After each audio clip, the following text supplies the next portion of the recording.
It was right here at this intersection where Scarborough was found dead due to multiple stab wounds. According to his plea agreement, Neal could have to testify in front of a grand jury or any trial requested by the United States. Of the 10 hair salons I called at random, hi there, this is Erika Hall with 13 News. All had experienced recent cancellations on account of the flu. Yeah, we've had a few. Those cancellations make it hard to be productive. I'm Erika Hall reporting live from the sky above Dixon Street for Fox 24 News. I hope you're buckled in, Erika. KNW's Erika Hall is joining us live right now from Farmington, just off of MLK, where that fire is. Erika, this happened just less than an hour ago. What have you been able to find out right now? John Lukather with the Washington County Emergency Management says there are no injuries at this time that he knows of. That does not mean there are no injuries. I'm going to step out of the way so you can see some of the loud craziness happening behind me. So we do know a car possibly hit the gas line, caused an explosion. It happened around 4 p.m. We don't know anything else at this time. Several businesses will be damaged, including Dairy Queen that just came in this year, Domino's, and the gas station. Everyone is being asked to avoid the area. Emergency services out here, Fayetteville, Washington County Sheriff's Office, Farmington Police, Weddington Police and Fire Department, all of the local emergency services are out here coming together to try and fight this fire, and it doesn't seem to be stopping anytime soon. And Erika, I know that you said that there were many people out there trying to fight this fire. What does it look like traffic-wise out there? There's a lot of people that are usually going home this way right now. So what are you seeing as far as traffic? Well, just trying to get out here myself for this 5 o'clock live shot was pretty difficult. I would avoid this road and stay away from it for at least possibly the rest of the night. It's going to be going on for a long time. And when you have a fire like this, Erika, a lot of the smell of that smoke, and there's so many people fighting it, and you can see those flames behind you. What are you smelling? I mean, you can barely hear out there, too. It's very, very loud. What does it smell like out there? It actually has hardly any smell at all. I think that might be because of the gas or maybe because it's very windy out here, but I cannot smell anything. Mostly, it is very, very loud and very hot the closer you get. And lots of people, obviously that Casey's gas station is very busy there as you get closer to Farmington. So everybody has been evacuated, I'm guessing, from that area. They're trying to make sure people are avoiding that area. Oh, yes, definitely. But that does not stop residents from coming out here on their cell phones. There are a ton of people just out here watching the show. It is craziness. Okay, yeah, and as Erika said, Erika, thank you so much for giving us that live report. People arriving for services at Fellowship Bible Church in Topeka are greeted by this. Good morning and welcome. An armed off-duty sheriff's deputy. It's just a reality, I think, that we have armed security, one armed deputy at the front door.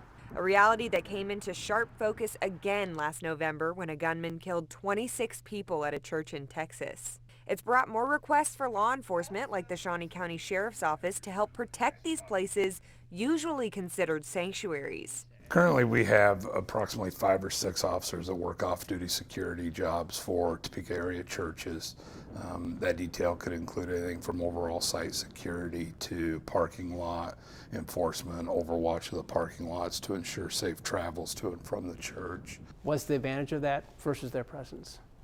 You walk up, you see someone in uniform, there's a presence to be known that, hey, we want a secure environment here, we want safety. Second is our training.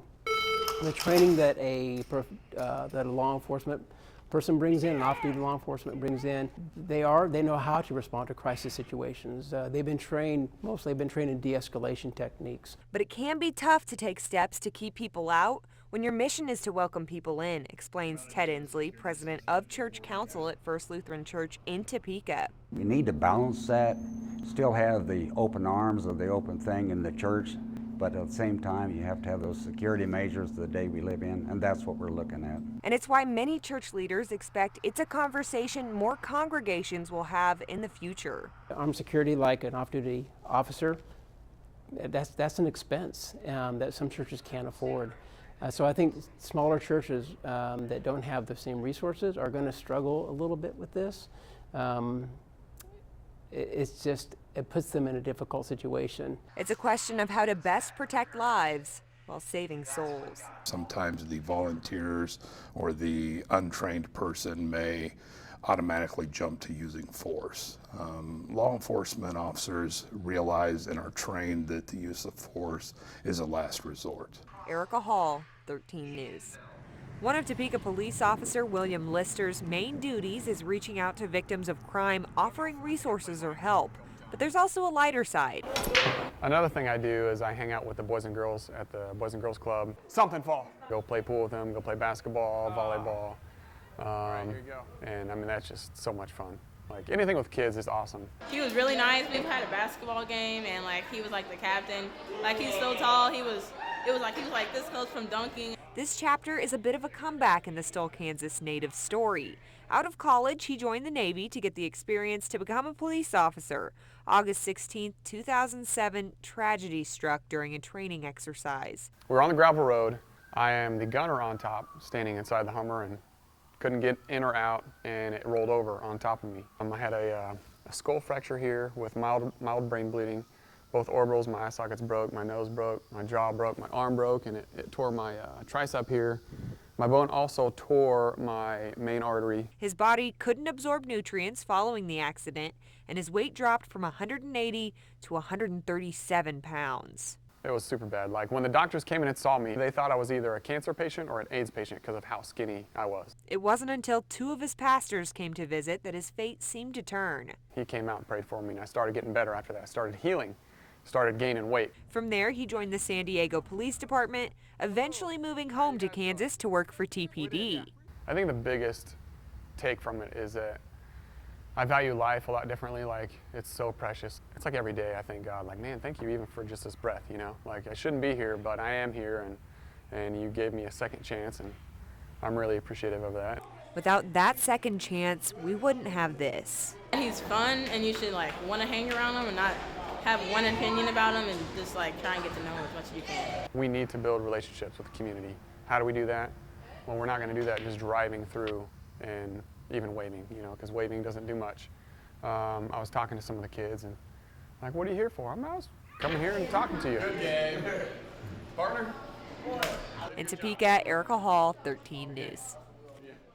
The Topeka Rescue Mission Street Reach program is out in these freezing temps today in places like these, searching for homeless people who are the most vulnerable and affected by the cold. When the chill hits the air, I think the weather right now is about 10 below wind chill.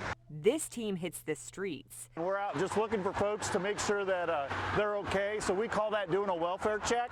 Topeka Rescue Mission Street Reach Director Mark DeGroff and his team go out 5 days a week and weekends. He says the work is most vital in extreme temps. Do you need sleeping bags? And are there 2 of you in your camp or 3? There's 3. 33-year-old John Albright has been living on the street with his dad and girlfriend for nearly 3 years. I haven't stopped stressing, really. The Street Reach program helped relieve some of that stress. So would you have been able to survive without this type of help? Probably not. Street Reach provides hot food and drink, blankets, tarps, tents, and clothing, as well as toiletries. People who suffer from mental illness or have more severe mental illness issues, and people who struggle with addiction issues are the ones that are most at risk of getting frostbite and exposure because they just aren't operating with all their faculties. The Street Reach team found 2 people in our time with them. DeGroff hopes that means others found a place out of the cold. We do everything we can to keep them warm if they insist on not coming into shelter. We also offer them all the resources that the city offers. So really that's the goal, to help people take a step forward. For more information on how you can help, just go to WIBW.com. Guys. I've had a couple things stolen, and actually even that Santa there was even slashed in that event. You're a monster, Mr. Grinch. Your heart's an empty hole. Christmas lover Gerard Lee wouldn't touch you with a 39.5-foot pole. It takes us time, a long time, to decorate and put our time into it. Not only us, everybody in this neighborhood. And then you have somebody that comes around and does that. It makes it you don't want to do it anymore. You're a foul one, Mr. Grinch. Your heart is full of unwashed socks. Your soul is full of gunk. The 3 words that best describe you are as follows, and I quote, stink, stank, stunk. With the total amount of decorations they stole from the past 3 years, it was about $500. You're a mean one, Mr. Grinch. You're as cuddly as a cactus. You're as charming as an eel. You're a bad banana with a greasy black peel. People living in the area want to know why someone would ruin decorations meant to bring joy to everyone. You know, your children are the ones that like to see, you know, the decorations up and they enjoy it, but they're just ruining, you know, for everybody. Every person down in Siloam Springs liked Christmas a lot, but the Grinch who lives somewhere in town did not. Several yards left looking like inflatable graveyards. Hopefully the Grinch thinks of something he hasn't before. Maybe Christmas, which could come from a store, maybe Christmas perhaps, will mean a little bit more.